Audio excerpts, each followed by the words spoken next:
Baik, okey. Ustaz, Okey, sekejap biasa saya gelar Ustaz ataupun Cik Man? Cik Man je, Cik Man. Banyak acik-acik panggil Cik Man je. Okey, okey. Ah, Baik. Kita beri masa 5 minit boleh kita tunggu diorang? Okey, boleh. Tunggu siapa? Tunggu audience lah datang. Okey, yes. Sebab tadi kan ada problem kan, takut diorang mencari-cari lagi. Alright.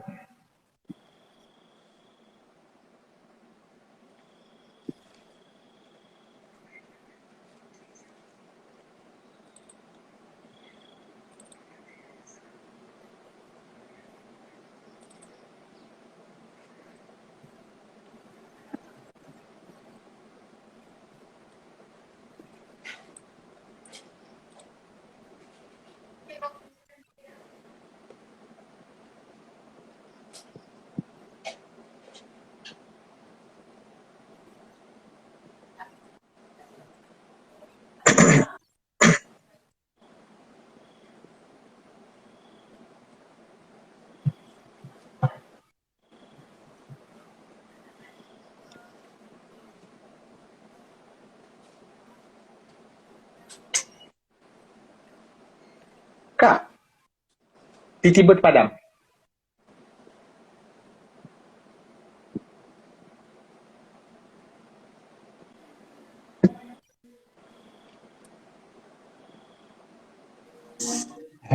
Ingat kan tu? Yang Alita pintas ke benda aku risau.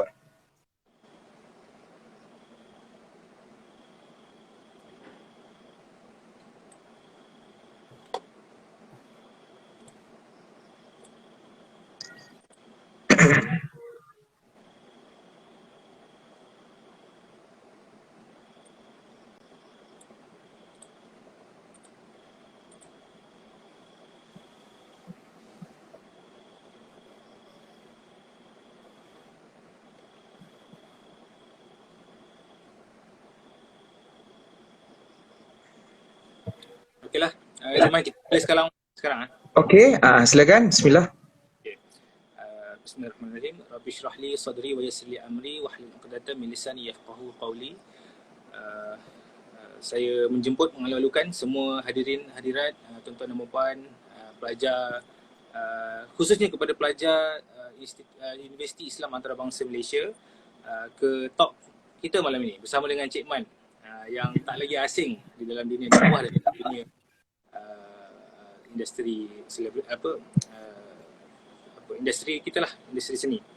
Baik, sedikit pengenalan tentang speaker kita pada malam ini. Beliau bernama Azman Shah bin Alias, atau lebih mesra digelar sebagai Cik Man, berumur 39 tahun, merupakan graduan Syariah Islamiah daripada Universiti Al-Azhar Mesir, dan juga merupakan yang menyebabkan melonjaknya nama beliau lah merupakan juara pencetus Ummah 2014. Betul ya, Cik Man? Dan sekarang ni berkerjaya sebagai host TV, pendakwah bebas dan juga pelakon. Saya ada Google sikit nama Cik Man tadi, keluarlah apa squad di Astro Ceria. Astro Ceria, salam squad. Salam squad ya. Nampaklah sikit Ustaz berlakon, Cik Man berlakon kan. Baik. Nama saya Cik Man, Luqman Hakim bin Kamar Zaman. Cik Man panggil saya Luqman saja. Luqman, okey. Ya. Baik. Saya sekarang ni berada di kampus disebabkan PKP ni, dan berada di maknanya tersekat sana lah tersekat sana Betul, tersekat di sini. Dan berada di Mahala Siddiq lah nama dia, kolej saya nama dia Mahala Siddiq. Dan saya adalah ahli di dalam jawatan kuasa IIM Student Union ni, Cik Man. Student Union ni nama lamanya adalah MPP lah, Majlis Perwakilan Pelajar. Kami ada perubahan struktur, perubahan dari segi pentadbiran dan sebagainya. Jadi kita reform nama dia jadi Student Union. Baik. Dan saya perkenalkan topik kita pada malam ini, iaitu PKP, Ramadan semasa PKP. Ahlan wa sahlan Ramadan di dalam PKP. Jadi format kita adalah selama 1 jam. dan telah berlalu sedikit masa tadi. Saya akan bertanyakan beberapa soalan kepada Cik Man. Kemudian Cik Man akan jawablah. Kemudian kita akan sediakan ruang 15 minit untuk para audiens kita, penonton kita bertanyakan soalan. 15 minit terakhir. Boleh Cik Man? InsyaAllah. Okey. Baik, sedikit intro lagi. Topik tentang Ramadan ni kan, Cik Man, saya yang menjadikan motivasi saya lah bila nak tiba Ramadan je sejak dari bangku sekolah lagi. Ada satu hadis. Hadis tu berbunyi Bismillahirrahmanirrahim, man shoma Ramadan bi imanan wa ihtisaban ghufira lahu ma taqaddama min dhanbi. Dan itulah yang menjadi pembakar lah kalau saya nak beramal semasa Ramadan ni. Barang siapa yang melalui yang berpuasa di bulan Ramadan dengan iman dan ihtisab, maka diampunkan dosa-dosanya yang lama. Baik, masuk kepada topik kita malam ini Cik Man. Soalan pertama saya ialah kita bermula puasa hari Jumaat ni, betul ya? Kalau ikut perkiraan je lah. Jadi boleh terangkan serba sedikit tak berkenaan dengan sejarah puasa itu sendiri? Dan adakah Nabi-Nabi sebelum Nabi Muhammad lagi, adakah mereka juga berpuasa? Silakan Cik Man. Bismillahirrahmanirrahim. Assalamualaikum warahmatullahi wabarakatuh. Alhamdulillahirabbil alamin wassalatu wassalamu ala asyrafil anbiya'i wal mursalin wa ala alihi washabbihi ajmain. Allahumma rabbi shrah lana suturana wa yassir lana umurana wahlul 'uqdatam min alsinatina yafqahu aqwalana. Rabbi yassir wa la tu'assir ya karim amma ba'. Jadi terima kasih kepada saudara Luqman daripada IIUM. Pertama sekali Cik Man ucapkan alhamdulillah, syukur kepada Allah Subhanahu Wa Taala atas perhimpunan kita secara maya ini. InsyaAllah ada sedikit manfaat yang kita boleh kongsikan bersama selepas ini dan sampaikan kepada orang lain lah. Jadi berbalik kepada soalan yang pertama, iaitu berkenaan dengan sejarah puasa. Yang kita tahu puasa yang disyariatkan iaitu pada tahun kedua hijrah lah ya. Dan puasa yang sebagaimana kita faham pada hari ini, kita berpuasa pada setiap bulan Ramadan. Itu yang Allah sebut dalam Quran, a'udzubillahi minasyaitonirrajim, syahrul ramadhan alladzi unzila fihil Quran. Itu pada bulan Ramadan yang diturunkan Quran. Baik. Kemudian ada satu ayat lain yang Cik Man nak kongsi di sini yang rasanya semua hafal, a'udzubillahi minasyaitonirrajim, ya ayyuhalladzina amanu kutiba alaikumusiyam kama kutiba alal ladzina min qablikum la'allakum tattaqun. Wahai orang-orang yang beriman, diwajibkan ke atas kamu berpuasa sebagaimana diwajibkan ke atas umat-umat sebelum kamu. Daripada ayat ini, apa yang kita boleh ambil secara istidlal, iaitu sejarah pendalilannya, dia bagi kita satu hint bahawa ayat sebagaimana diwajibkan ke atas kamu, sebagaimana diwajibkan ke atas umat-umat sebelum ini, menunjukkan bahawa umat-umat sebelum umat Nabi Muhammad ini ada juga berpuasa. Cumanya tidak dinyatakan di dalam dalil yang sahih dan juga yang jelas bagaimanakah konsep berpuasanya umat Nabi terdahulu. Adakah sebulan ataupun adakah diorang ni puasa malam, batu siang boleh makan dan seumpamanya. Tapi kita boleh tengok daripada perbezaan pendapat dalam kitab-kitab tafsir berkenaan dengan cara mereka berpuasa. Antaranya ada mazhab ataupun pendapat yang menyebut mereka berpuasa 1 bulan sebagaimana kita. Sebab dalam ayat itu ada ayat umpama seperti ya ayyuhalladzina kutiba alaikumusiyam kama kutiba alal ladzina min qablikum. Wahai orang yang beriman, diwajibkan ke atas kamu berpuasa sebagaimana puasa orang dulu. Orang dulu pun berpuasa. Jadi ini menunjukkan yang kita puasa sebulan ni dalam ayat tu sebut sama macam puasa orang dulu, maknanya orang dulu puasa sebulan. Itu antara pendapat. Ya. Kemudian pendapat yang kedua, ada yang mengatakan 3 hari setiap bulan. Puasa 3 hari setiap bulan. Orang zaman dahulu kala berpuasa 3 hari setiap bulan. Dan di sana juga ada hadis sahih yang menerangkan tentang cara berpuasa Nabi Daud. Nabi sebut puasa Nabi Daud itu sehari buka, sehari tutup, sehari buka, sehari puasa, sehari buka, sehari puasa. Jadi ini beberapa pendapat ataupun ijtihad di kalangan para ulama memikirkan tentang. Tapi yang pentingnya ayat ini menunjukkan satu hint jelas bahawa umat sebelum ini juga berpuasa. Itu yang pertama. Kemudian dalam bab yang keduanya ialah umat sebelum umat sekarang ini, iaitu umat yang terdahulu, itu merujuk kepada siapa? Refer kepada siapa? Adakah semua umat? Maka sekali lagi perbezaan pendapat, dan ada beberapa pendapat di kalangan ulama. Ada yang mengatakan umat yang dimaksudkan dalam ayat tersebut merujuk kepada Yahudi dan Nasrani. Yahudi dan Nasrani. Dan ada pendapat juga yang merujuk kepada segala umat daripada bermulanya Nabi Adam sampailah Nabi Muhammad sallallahu alaihi wasallam. Nabi sendiri pun ketika dia mula-mula sampai Madinah, maka puasa Ramadan tidak difardukan terlebih secara terus. Dia ada puasa Ashura, diwajibkan puasa Ashura, kemudian barulah turun ayat kefarduan Ramadan, dan sebelum itu ada pilihan umat Islam sama ada nak bayar fidyah ataupun nak berpuasa. Kemudian peringkat seterusnya barulah Allah letakkan satu confirmation bahawa puasa Ramadan diwajibkan secara officially, rasmi kepada umat Muhammad, umat akhir zaman, sebulan pada bulan yang dinamakan Ramadan, dan tidak ada pilihan untuk membayar fidyah. Maknanya sebelum diwajibkan tu ada pilihan nak bayar fidyah ke nak puasa. Wah, seronok lah kalau orang banyak duit kan. Tapi akhirnya confirmation, maka diwajibkan berpuasa. Miskin, kaya, diwajibkan. Cuma ada sebab-sebab tertentu yang dibolehkan untuk buka kemudian qada, itu dalam perbahasan-perbahasan yang lain. Maka itu sedikit sebanyak tentang sejarah umat zaman dahululah. Sebab kita yang paling penting sekarang ni, poin yang dekat sini Allah nak bagi tahu kita jangan risau, puasa ni tidak membunuh, tidak menyusahkan, sebab umat terdahulu pun berpuasa juga. Jadi itu poin penting yang Allah nak bagi tahu kita. Ada pun cara diorang berpuasa yang tu tidak menjadi kepentingan. Kalau penting Allah akan sebut dan Nabi akan sebut. Allahuakbar. Terima kasih Ustaz. Terang lagi bersuluh, memang ada sejarah secara nakli dalil ni pun kan, bahawa umat sebelum pun memang disyariatkan untuk berpuasa, tapi kaedahnya berbeza. Baik.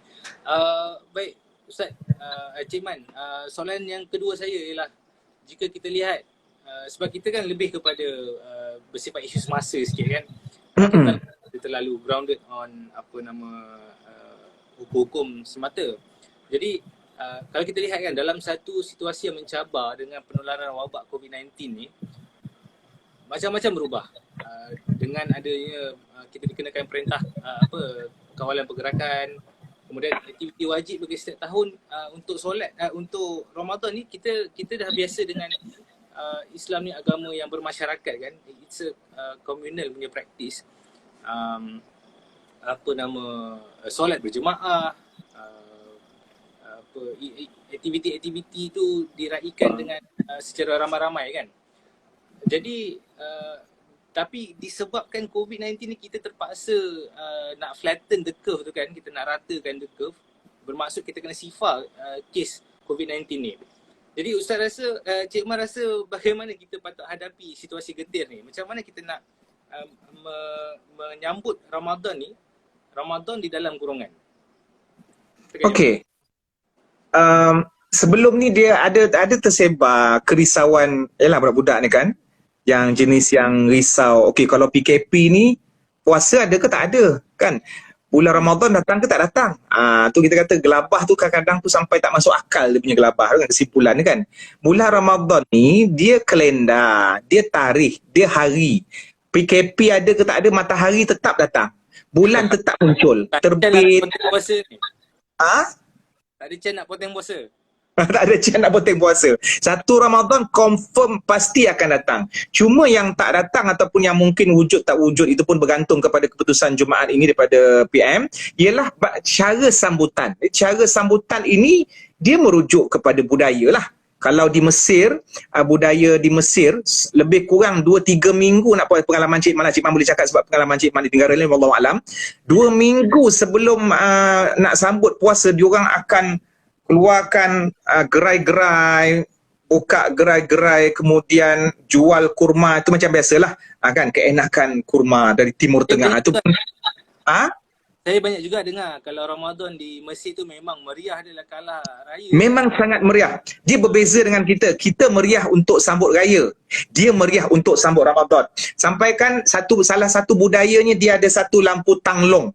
tanglong, bentuk segi 6, apa benda kita panggil Lokman, hektagon, apa benda heksagon, apa benda itu, dia bentuk macam, tapi dia bukan macam tanglong Cina tu, tapi maknanya bentuk tanglong yang akan dipasang, dijual, dipasang di rumah-rumah. Yang tu bukan lampu raya. Macam kita seminggu nak raya, kita ada pasang pelita kat rumah ataupun lampu lit lap, yang tu untuk raya. Yang dia pasang tu untuk Ramadan. Bila lampu tu dah keluar, maknanya Ramadan is around the corner. Kan? Dah ceramah dengan UIA ni kena speaking sikit-sikit lah. Banyak tak boleh. Kan broken pula. So maknanya Ramadan dekat nak datang. Lepas tu ada apa ni, kurma-kurma tu tak payah cakap lah. Memang dia negara kurma apa semua, negara Arab kan. Kemudian ada satu budaya pada bulan Ramadan di sana dipanggil sebagai Maidatur Rahman. Maidah ini hidangan. Maidatur Rahman itu memang menjadi simbol negara Mesir. Kita pun dah buat lah apa ni. Maknanya adanya perhimpunan makan besar-besaran di kawasan lapang. Maknanya bukan dalam masjid, di kawasan lapang ataupun mana-mana kawasan bangunan pejabat, antara pejabat dengan pejabat tu ada kawasan lapang, dia pasang kemah besar, lepas tu dengan kambingnya, dengan apanya, ada sponsor. Sesiapa saja yang lalu situ, mungkin bukan orang situ, dia akan singgah dekat situ. Ini antara simbolik berpuasa di negara Timur Tengah ataupun negara Arab secara amnya. Okey, kita mungkin dah ada buat macam tu lah. Ada jenis yang mungkin AJK masjid buka puasa di masjid, sebab dia orang pun nak standby maghrib, nak hidupkan sampai ke tarawih nanti kan. Jadi benda-benda yang macam ni lah yang disambut. Cuma kita dekat Malaysia ni, sebagaimana diorang juga, kita juga turut meriah dengan budaya-budaya agama seperti solat tarawih secara berjemaah, kemudian maghrib tu ramai dah berduyun-duyun. Tapi ada satu budaya mungkin kita terpaksa korbankan untuk PKP demi menjaga maslahat, iaitu bazar-bazar yang selama ni kita bertahun-tahun kita buka apa semua, mungkin tak ada lagi dah. Ini untuk jaga keselamatan dan maslahat lah sempena PKP ni. So beginilah, kita tak perlu kecewa, kita tak perlu rasa sedih, kita tak perlu rasa macam Ramadan tak ada.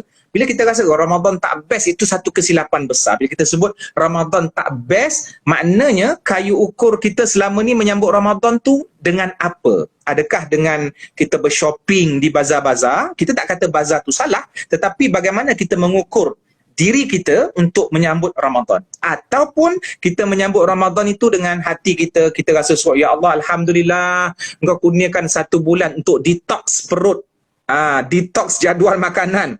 Orang jadi risau, Ramadan ni bulan tak makan. Tak, Ramadan bukan bulan tak makan, Ramadan bulan mensistemkan jadual makan.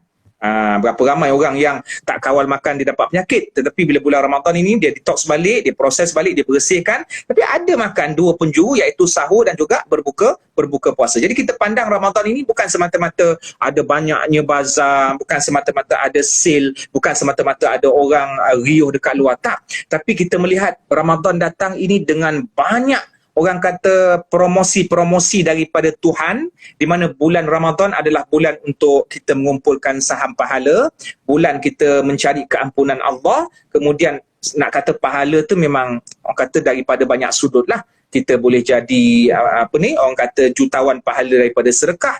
Kemudian kita boleh jadi jutawan pahala dari segi bagi orang lain, sponsor orang lain berbuka puasa. Sebab tu kita tengok di Malaysia kadang ada bulan Ramadan banyak program-program anak yatim. Cuma untuk PKP ni mungkin tak.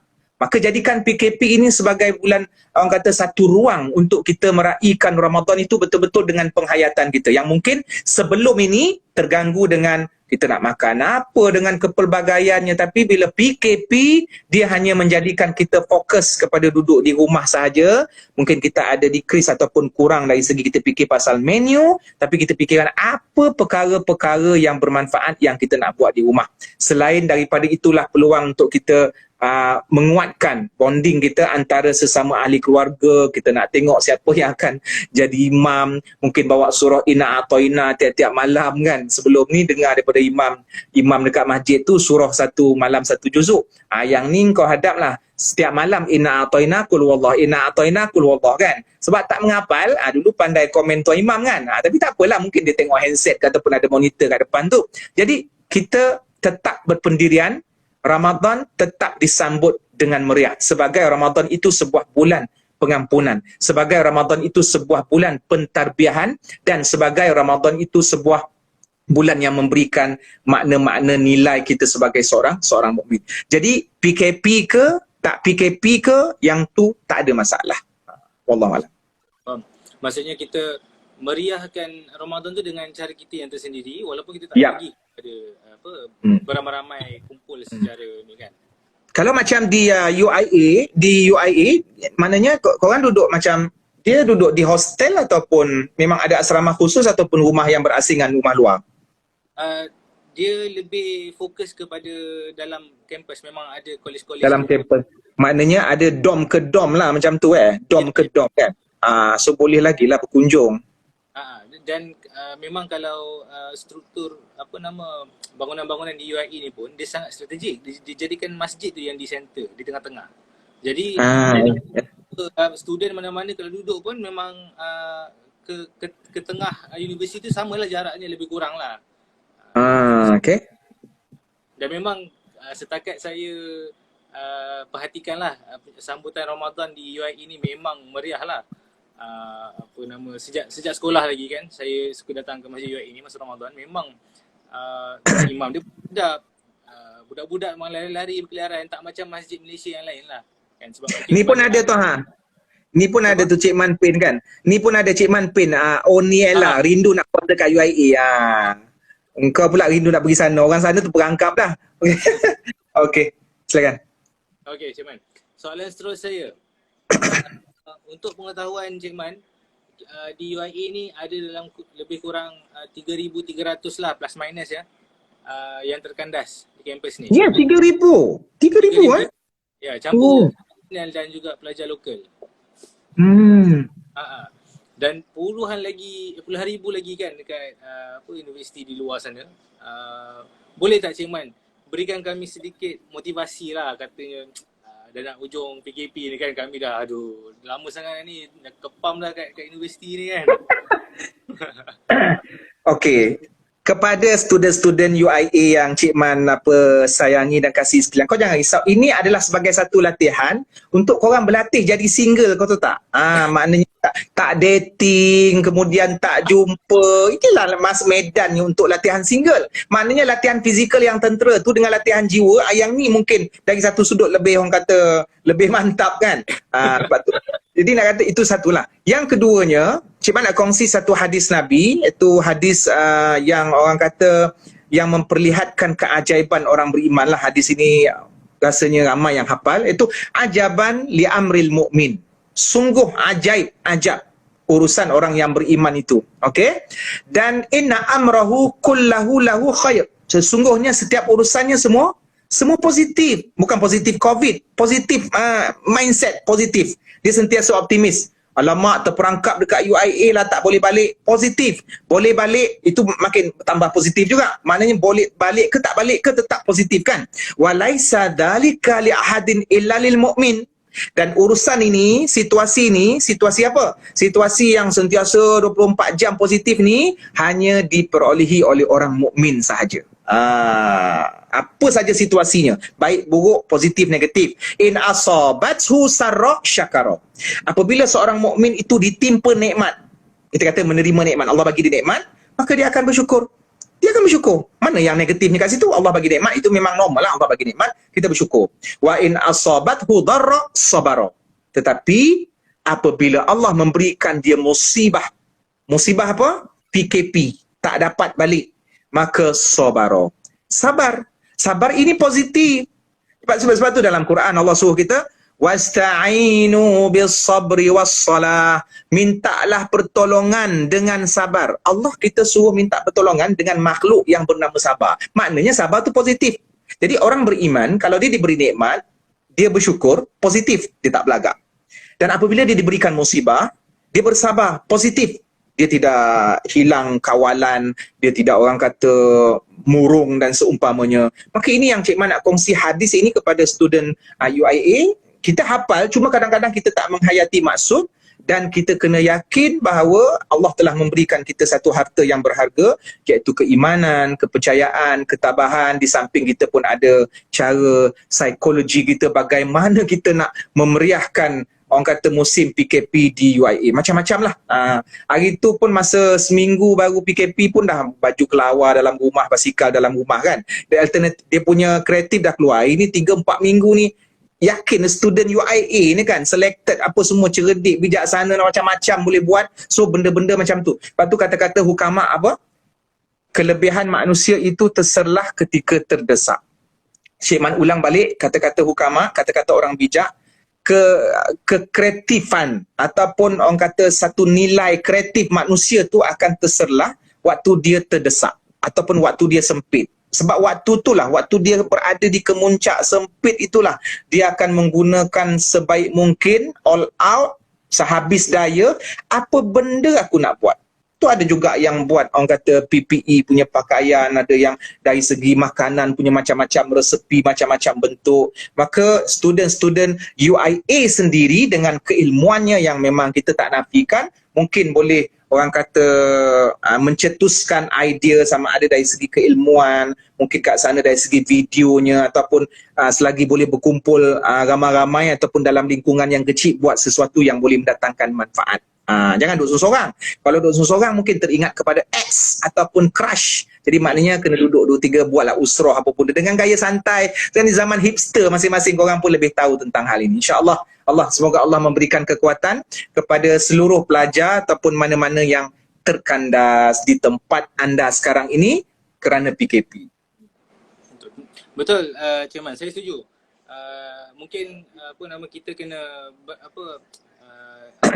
place lah yang saya belajar dulu masa sekolah, salamatus sad kan, kita kena berlapang dada. Berlapang dada. Dengan apa yang ujian-ujian yang kita terima ni kan. Tapi benda ni satu benda yang maklum. So orang sebenarnya dah tahu dah. Cuma dia memerlukan peringatan kan, saat yang kritikal macam sekarang ni. Baik. Ustaz, boleh kita move ke soalan yang seterusnya? Boleh, insyaAllah. Okay. Baik. Tapi sedikit selingan Ustaz, kalaulah kata kita punya live ni terus terpadam kan lepas sejam, kita beralih ke akaun Student Union boleh? Boleh. Boleh. Okey. Baik, soalan yang seterusnya ialah dalam waktu Ramadan ni pastinya ramai yang target untuk menghabiskan bacaan Al-Quran. Okey. Ada yang nak khatam sekali, ada yang khatam 2 kali, ada yang khatam berkali-kali kan. Dan juga menjadi tradisi ulama lah kan. Syafi'i tak silap saya memang sehari 2 kali mungkin kan Ustaz? Okey. Tapi dalam masa yang sama ada yang kata sebaiknya kita khatamkan dan bukannya kita fahamkan, tadabbur lah kan. So macam mana Ustaz? Prioritinya macam mana amalannya? Dia kadang-kadang, terima kasih, kadang-kadang ada manusia dia nak kejar 1 bulan ni mesti khatam. Sebab tu ada setengah masjid yang 1 malam tarawih tu bawa 1 juzuk. Tu yang tahan tak tahan kan. Kadang ada orang ditarget mana masjid yang bawa surah pendek. Ina atau ina dengan kul huwallah kan. Kalau masjid bawa surah panjang, mulalah tu. Tapi kalau orang Arab ni dia, pertama sebab dia Arab, lepas tu dia kuat dari segi mental, physical. Pengalamannya di Arab tu ada yang dikatakan bukan saja nak kata surah, doa kunut.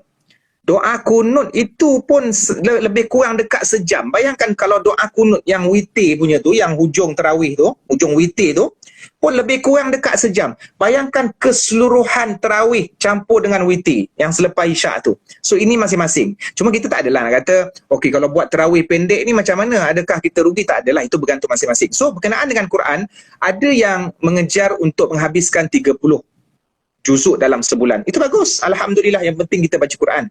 Kalau nak katakan dulu, sejarah dulu disebut dalam kitab Syiarul A'lam Nubala, iaitu kitab sejarah dan kitab tentang menceritakan tentang perawi, karangan Imam Az-Zahabi menceritakan tentang Imam Asy-Syafi'i, imam besar kita, mengkhatamkan 1 bulan Ramadan itu 60 kali. Imam Syafi'i. 60 kali. Bayangkan 1 hari itu dia khatam. Sebab dia pun memang dia dahlah seorang imam, kemudian seorang Arab, kemudian sebagai orang yang memang alim, faham kan. Kita ni kan tak sempat, tak payah nak kata 1 hari 2 kali khatam. 1 tahun 1 kali khatam pun wallahu alam kita ni kan. Kan ada jadual PUBG, ada jadual ML, lepas tu dengan jadual nak buat Don't Rush punya filter apa semua. Pokemon. Pokemon kan.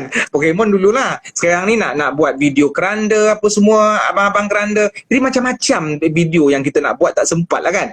So banyak waktu kita habis di beberapa perkara yang lain. Tak apalah. Kita bukan nak rushing apa-apa pun. Cuma nak bagi tahu ulama-ulama dulu begitulah kekuatannya. Imam Syafi'i 60 kali.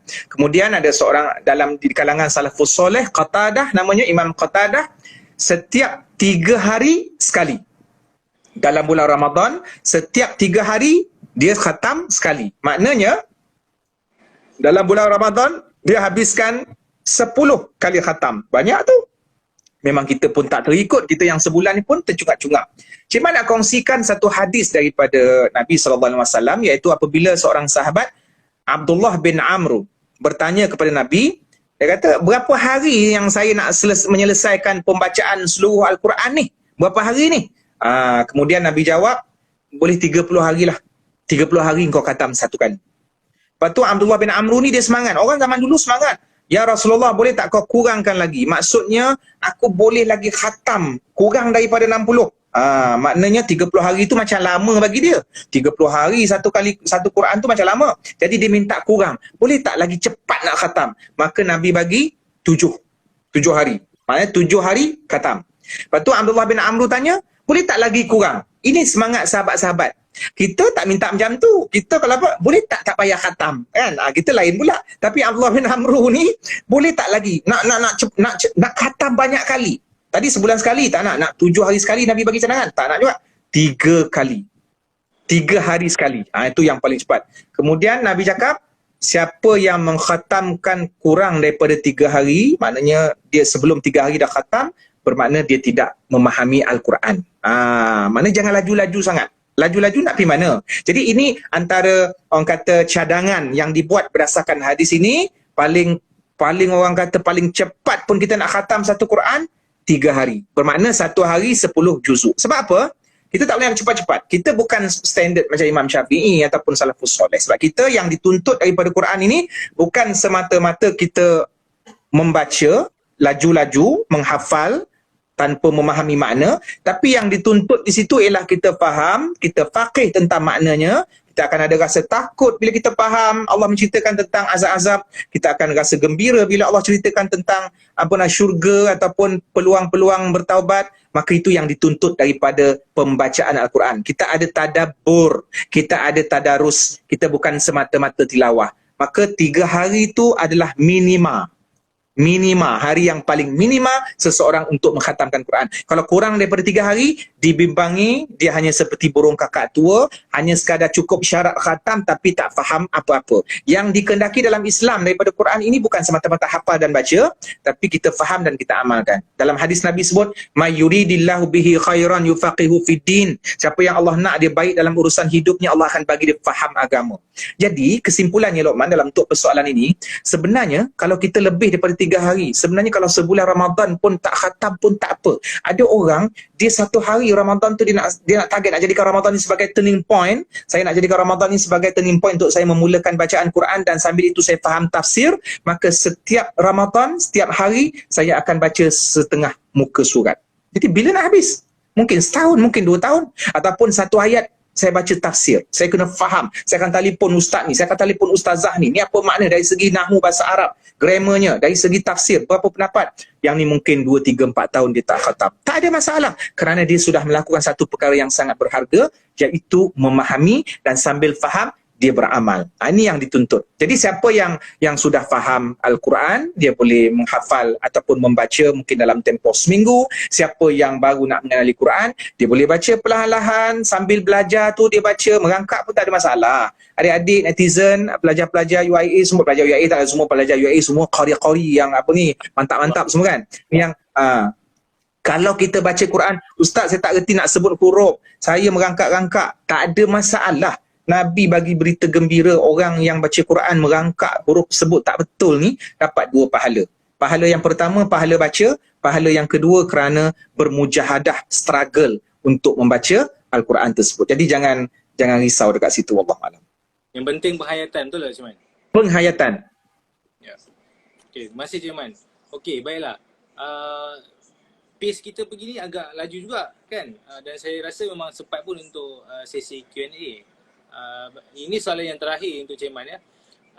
Kita lihat kan di luar negara ada yang mula menunaikan solat berjemaah walaupun dalam keadaan COVID-19 sekarang ni, yang menuntut agar kita memisahkan diri kita dengan orang ramai. Dan mereka menunaikan solat ni secara penjarakan sosial tu lah. Yang saya dapat baca ada rasanya di Bosnia dan juga Russia. Dan saya betul-betul confirm memang di Pakistan ada, sebab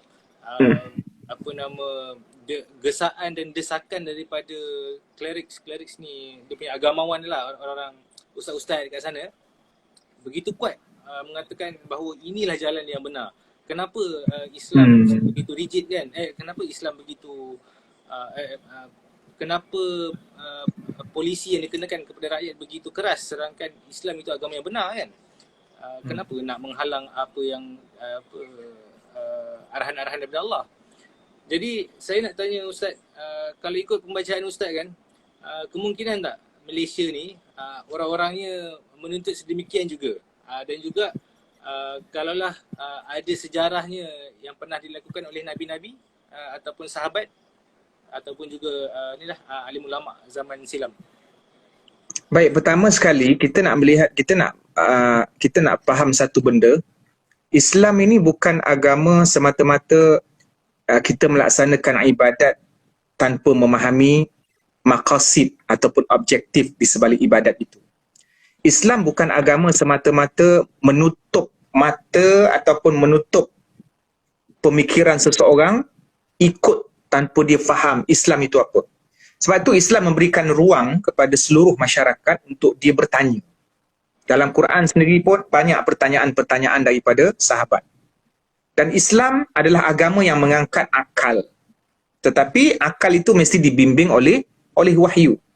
Dan Islam juga bukan agama yang semata-mata kita duduk di masjid dengan pakaian sembahyang kita, kemudian kita tak fikir tentang kehidupan di luar. Itu bukan Islam. Sebab Islam adalah cara hidup.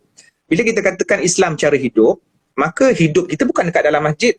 Hidup kita dengan orang dekat pasar, hidup kita berjiran, macam mana kita kena jaga hati dia, tak mementingkan diri sendiri, tidak menyakiti dia ketika dia tidur, kita nak jamming ketika dia tidur, kita nak prank-prank motor dekat luar. Sebab tu Nabi ada sebut, man kana yu'minu billahi wal yaumil akhir falyukrim jar. Siapa yang beriman falyukrim dhaifah. Siapa yang beriman dengan Allah dan hari akhirat, hendaklah dia memuliakan tetamunya. Dalam hadis yang lain, hendaklah dia jangan menyakiti jirannya, hendaklah dia memuliakan jiran. So benda-benda ini adalah Islam. Maka Islam selain daripada dia menyuruh kita beribadah, Islam juga menyuruh kita menjaga nyawa dan kesihatan. Ini antara maqasid khamsah, iaitu objektif yang 5 yang paling asas, yang perlu dijaga dan dititik beratkan. Itu arahan daripada agama. Allah mewajibkan kita supaya menjaga diri. Lepas tu dalam Quran kata, wala tulqu fi aidikum ila tahlukah. Wala tulqu bi aidikum ila tahlukah. Jangan kau mencampakkan diri kau ke arah kebinasaan. Kalau kita buat sesuatu itu, nyawa kita akan terjejas, maka kita akan cut. Jadi bila kita tahu virus ini datang dan dia merupakan satu pandemik, menyebabkan orang rasa gelabah ataupun rasa memang akan terjejas nyawanya, maka itulah keluar fatwa-fatwa, bukan sesuka hati keluar, tapi hasil daripada orang kata perbincangan, kemudian meneliti dari semua sudut untuk menjaga semua benda. Kita katakan contoh macam sembahyang Jumaat lah apabila keputusan dikeluarkan oleh institusi agama bergabung dengan pihak pemerintah mengatakan tidak ada Jumaat. Ini bukan bermaksud kita mempermainkan urusan ibadah, kerana kita nak menjaga tuntutan ibadah yang lain, iaitu nyawa. Ini kewajipan. Yang keduanya, kita tidak membatalkan secara total kefarduan sembahyang pada hari Jumaat, pada waktu zuhur. Kan dia dah ganti dengan semayang zuhur. Jadi dia berkata, bukan ke dalam tempoh zuhur ni kita kena semayang fardu. Betul. Sama ada Jumaat ataupun zuhur. Sebab tu orang musafir tak wajib Jumaat. Orang musafir antara golongan yang dibenarkan untuk tidak sembahyang Jumaat. Jadi sebelum datang PKP pun, kefarduan Jumaat boleh digugurkan. Iaitu adalah dia punya sebab-sebabnya, antaranya musafir. Tapi dia kena buat semayang zuhur. So maknanya tidak ada apa-apa yang gugur. Lepas tu Nabi sebut dalam Dalam satu hadis, man sami'al munadi falam yamna'u min ittiba'ihi udhrun. Apabila seseorang mendengar azan, maka tak ada sebarang keuzuran yang boleh menghalangnya daripada pergi sembahyang Jumaat ataupun daripada pergi sembahyang Jumaat. Maknanya kalau dengar azan, tak ada halangan, pergi. Maknanya tak ada uzur. Lepas tu sahabat tanya, ya Rasulullah, uzur tu apa maksudnya? Maknanya kalau ada uzur pun, apa maksud keuzuran yang boleh menghalang daripada sembahyang Jumaat? Maka Nabi jawab, khaufun aw maradun. Takut ataupun sakit. Nah, sekarang ni masa PKP, mana satu uzur yang berlaku? Takut ke sakit? Dua-dua. Dua-dua berlaku. Nabi bagi pilihan. Kalau kau sakit ataupun kau takut, kau boleh tinggalkan Jumaat. Salah satu. Sekarang dua-dua berlaku. Yang kena positif, kemudian yang risau takut pergi masjid, ada orang positif pergi sana, saya takut nanti berjangkit dan ini membawa kepada kematian. Maknanya benda ni bukan semata-mata sangka-sangka agak-agak. Memang sudah diperakukan oleh Jabatan Kementerian Kesihatan Malaysia dengan orang-orang yang pakar di kalangan kesihatan. Ini bukan kerja ustaz-ustaz. Berkenaan dengan virus bukan kerja ustaz-ustaz. Ini kerja yang spesialis dalam bidang virus, dalam bidang perubatan kesihatan. Siapa dia? KKM, doktor, saintis. Itu bergabung. Ini disebut sebagai agama. Dalam Quran Allah sebut, fasalu ahla dzikri in kuntum la ta'lamun. Bertanyalah kepada yang pakar sekiranya kamu tidak mengetahui. Kalau kita sakit jantung, kita pergi Jabatan Agama ke ataupun kita pergi IJN? Kita pergi IJN. Kita mengiktiraf pakar. So ini agama. Nabi sendiri pun ketika baginda sakit, tabib datang. Sahabat-sahabat Nabi ketika dalam peperangan, luka cedera parah, ada doktor, jururawat, iaitu yang ada ubat dari segi material, dari segi keduniaan. Maka Islam meraihkan ini semua. Jadi kita tak pergi sembahyang Jumaat itu ada sebab, bukan kita seolah-olah mengistizakkan ataupun mempermainkan agama. Maka itu bukan. Cuma sebagaimana yang Luqman sebut tadi, Pakistan, negara mana, negara luar tadi itu sembahyang, maka diorang bertindak dalam agama diorang bergantung kepada kuasa pemerintah. Pemerintah diorang izinkan, maka diorang akan buatlah, tak ada masalah, dibenarkan. Dan diorang akan menanggung sebarang risiko yang berlaku. Kita pula, pemerintah kita wajib taat. Ati'ullah wa ati'ur rasul wa ulil amri minkum. Maknanya, pemerintah keluarkan arahan, maka rakyat wajib taat pada perkara-perkara yang ma'ruf, yang baik. Tasarruful imam ala ra'yah manutun bil maslahah. Sebarang keputusan daripada pemerintah terhadap rakyat, boleh pergi ke tak boleh pergi sembahyang Jumaat, maka terikat dengan kepentingan. Pemimpin tengok, oh ini akan menjejaskan nyawa masyarakat dan rakyat aku, maka aku keluarkan fatwa ataupun keputusan untuk mengelakkan diri daripada kematian, maka tak perlu pergi sembahyang Jumaat. Tak pergi sembahyang Jumaat itu bukan tidak melaksanakan perintah agama, tapi tak pergi sembahyang Jumaat itu untuk melaksanakan satu lagi perintah agama, menjaga nyawa. Daripada segi mudarat. Kalau dari segi zaman dulu, tak ada berlakulah social distance tu, tak berlaku. Dan tak ada berlaku pada zaman Nabi pun pembatalan sembahyang Jumaat kerana wabak. Tapi zaman-zaman selepas itu, zaman Saidina Umar berlakunya wabak ta'un. Sebab Nabi pun dia dah bagi hint kat kita, kalau andai kata berlaku, maka boleh halang daripada sembahyang Jumaat, iaitu sakit ataupun takut. Itu kata kuncinya lah. So maknanya dari segi sejarah, ya, Ijtihad sahabat lah, bukan tak pernah berlaku di zaman Nabi lah. di zaman Nabi dari segi wabak, yes, benda itu ijtihad. So maknanya daripada hadis Nabi itu takut dan sakit. Jadi kita berada dalam ketakutan. Ketakutan itu sumbernya pelbagai lah. COVID-19, H1N1, peperangan, ugutan dan seumpamanya. Binatang buas dekat luar. Kita nak pergi masjid, rimau menunggu kat luar. Rimau menunggu luar, kan? Bukan rimau mebeng, rimau betul. Jadi maknanya Mebeng saya tunggu. kalau rimau mebeng aku pun dulu nak, kan? Banyak tertangguh ni gaji apa semua, kan? Jadi maknanya, so Islam itu luas. Nabi tak kata wabak. Nabi tak kata kalau ada wabak maka jangan pergi sembahyang Jumaat. Okey, maknanya hanya tunggu wabak je lah. Kalau ada rimau, kena pergi juga sebab rimau bukan wabak. Tapi Nabi bagi kata kunci yang umum, yang semua boleh pakai, iaitu takut. Di mana takut itu berbagai sumber dia.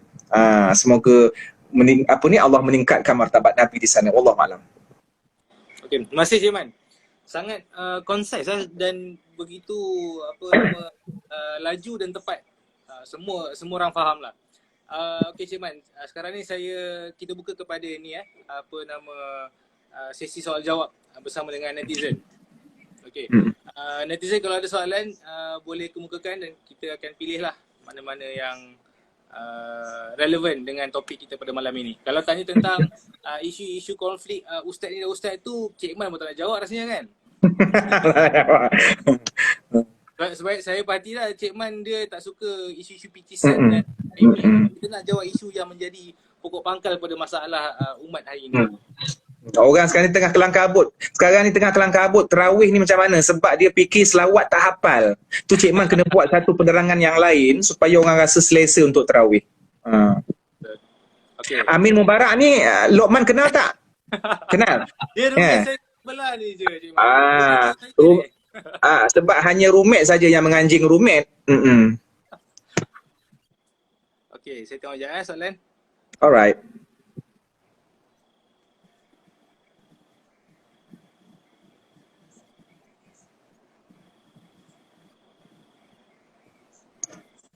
Lokman ambil course apa Lokman? Saya di UIA ambil sejarah dan ketamadunan Cik Man. Oh ya Allah, bestnya sejarah. Diorang ni netizen memang suka benda-benda cerita tau. Betul. Memang kalau ambil course ni kita kena berlatih diri untuk menjadi sang bukan penglipu lara, sang pandai bercerita lah kan. Yelah betul lah. Okey, ni ada satu soalan fik lah ni Cik Man.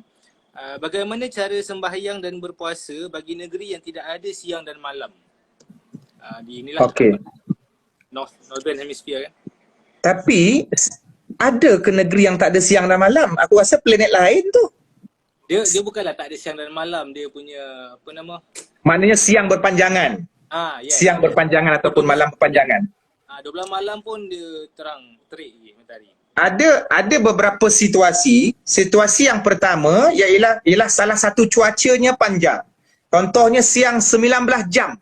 Siang 19 jam. Ya Allah, yang boleh makan 5 jam je kan.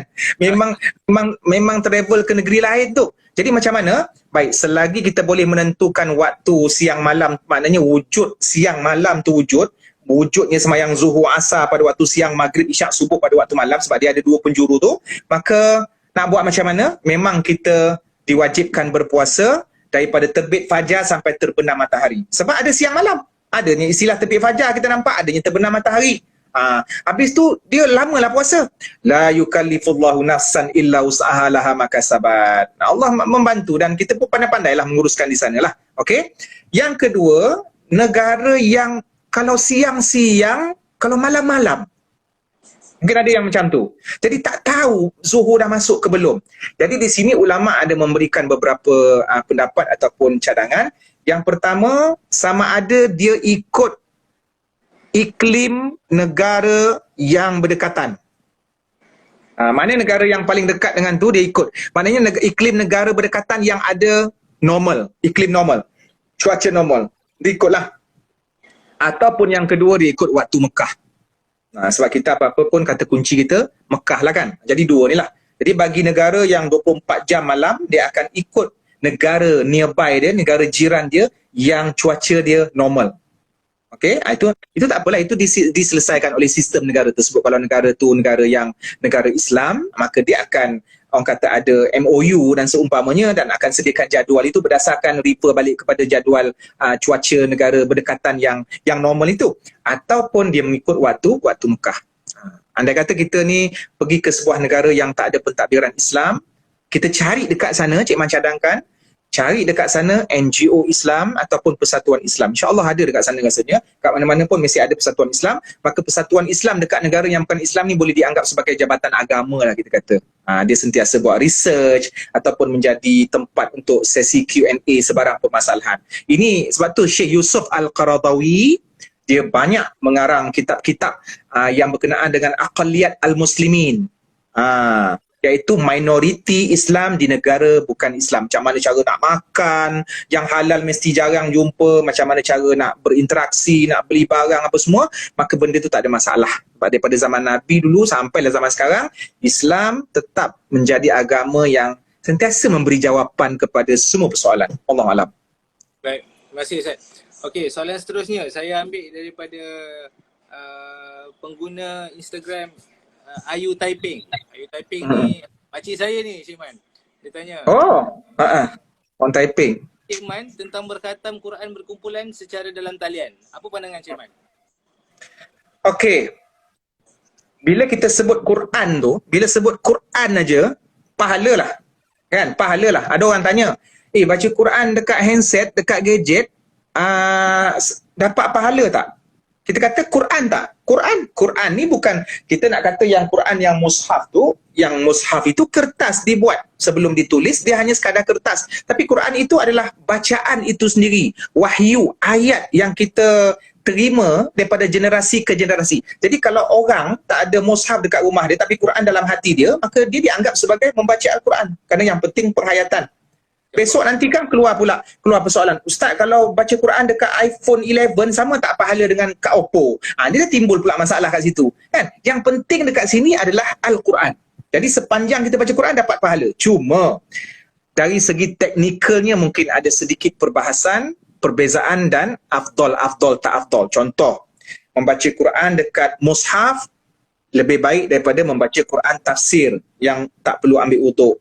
Membaca Quran mushaf lebih baik daripada membaca Quran di iPhone. Sebab membaca Quran dekat mushaf memerlukan kita ambil wuduk. Dah dapat pahala wuduk dah. Dekat iPhone tak perlu ambil wuduk. Jadi kita malas ambil wuduk, kita dah kurang pahala dekat situ. Kemudian membaca Quran secara dalam talian. Okey. Kalau dia buat kata tadarus berkumpulan, ada jenis budaya yang membahagikan 5 orang, 1 orang 6 juzuk. 6 kali 5, 30. Dapat pahala? Dapat pahala. Nabi kata kalau baca alif lam mim tu bukan satu pahala. Alif lain, lam lain, mim lain. Dapat pahala. Asal baca Quran dapat pahala. Cuma dari segi keutamaan kita katakan, bagaimanakah dikatakan mengkhatam Quran? Adakah dengan kita bahagi satu Quran tu 5 orang? Sebab satu orang tak akan hafal satu Quran, tak akan baca 30 juzuk. Makcik Bedah 5, Kiah 5, Minah 5, 6 orang kan? Jadi satu orang sebenarnya 5 juzuk. So dapat pahala? Dapat. Tetapi dia tidak seafdal seorang baca 30 juzuk. Ada seorang tu kata, saya tahun ni tak nak buat grup tadarus. Sebab grup tadarus dia bahagi-bahagikan. Seorang 6 juzuk. Saya tahun ni saya nak buat seorang 30 juzuk. Habis larat ke? Tak apa. Yang penting saya habis khatam walaupun selepas Ramadan tak habis-habis lagi. So di sini berkenaan dengan kelebihan. Orang yang dapat menghabiskan 30 juzuk itu yang terbaik. Orang yang tak mampu, dia hanya mampu, Cik Man saya 6 juzuk aja tak larat. Tak apa, dapat pahala. Yang penting daripada dia tak baca langsung. Maka membaca Quran ataupun tadarus secara online, nak pula pada musim PKP ni, Cik Man melihat bahawa benda ini perlu digalakkan. Sebab kita memang tak boleh berjumpa. Sebelum PKP kita boleh duduk ramai-ramai lepas baca Quran. Lepas tu boleh borak-borak, so ada keseronokan kat situ. Tapi PKP ni ada kekangan, mungkin mudah timbul apa orang kata rasa jemu, maka kita tak boleh menutup ruang-ruang ini. Sikit-sikit tak boleh, sikit-sikit tak boleh, online tak boleh. Contohnya kan, baca Quran online salah. Tak, kita galakkan. Kerana itulah antara yes, masing-masing ada cara beribadah. Dan sekurang-kurangnya gadget digunakan untuk selain daripada Netflix, juga untuk tadarus. Kan? Aku tak install lagi Netflix ni, Loman. Sakit. Apa dia? Apa dia? Tak, Cik Man pun nak install ni. Tengok orang menengok apa ni, seronok menengok je kan. Okey Ustaz, soalan seterusnya. Okey, Cik Man rasa apa hukum jual emas yang bocor waktu PKP ni? Ya, jual bocor. Soalan ni memang apa, tak mengena betul. Dia macam ni, Cik Man kena tengoklah. Orang kata kalau bidang perubatan, face mask yang ikut SOP ataupun ikut dia punya undang-undang tu macam manalah. So maknanya siapa yang menjual tidak mengikut undang-undang dengan niat untuk mengaut untung tapi kualitinya tak ada, maka di situ ada masalah lah. Dia akan berdosa lah, hukumnya tak boleh lah. Kalau niat dia bertujuan untuk menipu, okey, dia pun promote. Dia promote emas ni sama macam emas yang tu, kualiti sama, yang sebenarnya tak sama. Maka apabila ada punya Nabi sebut man ghasyana falaisa minna. Nabi pernah pergi satu kedai jual tamar, kemudian Nabi selup tamar dekat dalam tu, Nabi selup, Nabi tengok kualiti kurang. Jadi dekat bahagian atas kualiti bagus, Dekat bawah kualiti kurang. Nanti orang lain tak tahu, dia beli, dia pergi sauk semua, termasuk sekali yang kualiti kurang. Maka Nabi sebut, man ghasyana falaisa minna. Siapa yang menipu bukan daripada golongan aku. Jadi emas ni yang sebenarnya yang berkualiti ni yang boleh telus air ke yang kalis air sebenarnya? Cik Man pun tak tahu, memang kena rujuk orang yang pakar kan? Ini berdasarkan bacaan-bacaan saya yang ringan lah. Dia kata kalau kita try tiup dalam sambil menggunakan mask tu, kalau tak keluar angin maksudnya okey lah. Atau juga dengan kalau kita tuang air tu dia tak bocor. So maknanya kalau ada tuang air bocor tu mungkin masalah kualiti dekat situ. So yes. So kita kena pastikan yang kita jual itu tidak bocor dan pastikan kualiti lah, itu yang dituntut dalam agama dalam bab perniagaan. Okey. Soalan yang terakhir lah saya kira sebab saya rasa dah nak habis masa dah, Cik Man. Okey. Puasa seminggu awal boleh tak raya awal juga? Puasa seminggu awal ni macam mana ni Lokman? Ini soalan-soalan nakal juga. Kalau kata dia seminggu cuti, puasa, dia nak raya awal juga. Okey. Puasa, maksud puasa menahan diri pada perkara yang membatalkan. Dan puasa itu diwajibkan ketika nampak anak bulan Ramadan. Bila seminggu awal, bermakna kita puasa 7. Kita puasa 23 Syaban. Yang tu bukan ibadat. Yang tu sudah melanggar ibadat. Contoh puasa seminggu awal ni Lokman, dia kata macam mana tau? Ustaz, boleh tak saya nak semayang zuhur 1 rakaat? Boleh tak saya nak tukar waktu subuh ke waktu zuhur? Sebab ini ibadat. Ramadan bulan yang telah disistemkan. Sebelum Ramadan Syaban. Puasa seminggu awal bermakna puasa bulan Syaban. Kita sudah menukar kitab Allah. Kita sudah menukar isi Al-Quran. Jadi tak boleh. Walaupun dia kata, Cik Man, bulan Ramadan jauh lagi lah, saya nak puasa 3 bulan lah. Tak boleh. Dia kena ikut berdasarkan. Sebab tu kita katakan, saya sayang kepada Allah SWT.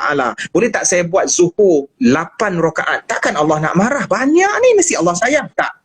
Sebenarnya, maknanya seseorang yang kata, dia nak buat zuhur 8 rakaat supaya Allah lagi sayang. Tak. Itu mendapat kemurkaan Allah. Sebab ketaatan kepada Allah bukan kita banyakkan ibadah, tapi kita ikut 100%, tak modified. Sebab tu Allah kata 1 Syawal, Islam kata 1 Syawal haram puasa. Siapa yang berpuasa pada 1 Syawal melakukan maksiat kepada Allah. So, hari raya dengan puasa adalah ibadah. Sama macam rakaat zuhur waktu subuh. Tak boleh modified. Jadi, nampak anak bulan kita akan tengok dalam 30 Syaban nanti ataupun 29 Syaban. Kita tengok hisab falaki ataupun ada matlak tempat teropong apa semua ni, ataupun kita cukupkan Syaban 30 hari, itu jabatan mufti akan settlekan. Maka baru kita boleh start puasa. Itu penyimpan mohon-mohon besar pakai baju Melayu tahun ni, aku tak tahu dia pakai baju apa, pink ke purple ke hijau ke. Maka tunggu apa ni datuk tu berucap depan TV, maka barulah kita boleh masuk ke dalam satu ruang lingkup ibadah yang dipanggil puasa Ramadan. Dan sampailah pakcik tu keluar sekali lagi pada penghujung Ramadan untuk bagi tahu raya, maka dia akan bagi tahu mungkin baju yang sama ataupun baju lain. Dia akan bagi tahu pula masuknya anak bulan Syawal, baru stop. Ini ibadah yang sempurna, tak boleh modify. Wallahualam. Baik. Cik Man rasa boleh jawab satu lagi tak soalan last yang terakhir? InsyaAllah. Boleh? Boleh tak nak sedekahkan pahala bacaan Quran dekat arwah ibu bapa?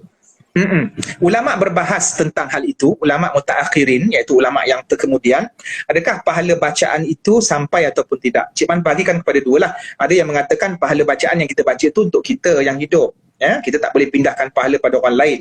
Tapi kita hanya boleh mendoakan. Lepas tu Nabi sebut dalam satu hadis, idza mata ibnu Adam in qata amalu illa min thalath. Apabila matinya anak Adam akan terputus semua amalan kecuali 3. Yang pertama sadaqatin jariyatin. Si mati akan dapat pahala top up apabila dia pernah sedekahkan barang dan orang guna barang itu, selagi ada barang itu. Yang kedua, aw ilmin yuntafa' bih. Si mati dapat pahala top up apabila dia sedekahkan satu ilmu, dia ajar, orang pula pergi ajar pada orang lain. Selagi itu dia dapat ilmu. Dan yang ketiga, awaladin soleh yada'ulah. Si mati akan dapat pahala ataupun dapat kenikmatan dekat sana apabila dia ada anak-anak yang soleh yang mendoakan untuk dia. Jadi maknanya kat sini tidak ada proses ataupun konsep berpindah pahala. Okey? Jadi ada sebahagian ulama mengatakan tidak ada perpindahan pahala sebab baca Quran untuk diri sendiri, bukan nak bagi pahala kat orang lain. Itu yang pertama. Yang kedua, boleh, tak ada masalah. Maknanya ada sebahagian ulama yang mengatakan boleh sedekahkan. Sebab tu kita budaya kita sedekah Al-Fatihah ataupun bacaan Quran apabila ada kematian, kita panggil pelajar-pelajar tahfiz dan seumpamanya. Ataupun kita boleh katakan kat situ kita membaca Al-Quran itu adalah sebagai suatu amalan, kita meneruskan pendidikan arwah mak dan ayah kita, maka bila kita baca, mak ayah kita akan dapat pahala sebab kita mengamalkan apa yang dia ajar, insya-Allah. Okey, baik. Terima kasih banyak Cik Man. Saya kira memang betul-betul fruitful lah discussion kita malam ni ya. Dan kami sangat-sangat berbesar hati lah dapat menerima Cik Man sebagai speaker kami malam ini. Dan daripada pihak IIM Student Union, kami mengucapkan terima kasih, ribuan terima kasih untuk Cik Man. Cik Man juga ingin mengucapkan jutaan terima kasih kepada pihak IUM kerana sudi untuk kita berkongsi pendapat dan juga untuk semua netizen lah. Mohon maaf kalau ada sebarang kekurangan. Kalau ada majlis yang formal sekarang, kita bolehlah bagi-bagi cenderar hati kan, tapi sekarang ni ada.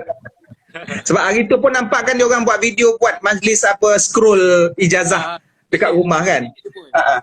Macam-macam kreatif dia. Okey. Terima kasih banyak Cik Man. Terima kasih Lokman. Kena salam semua.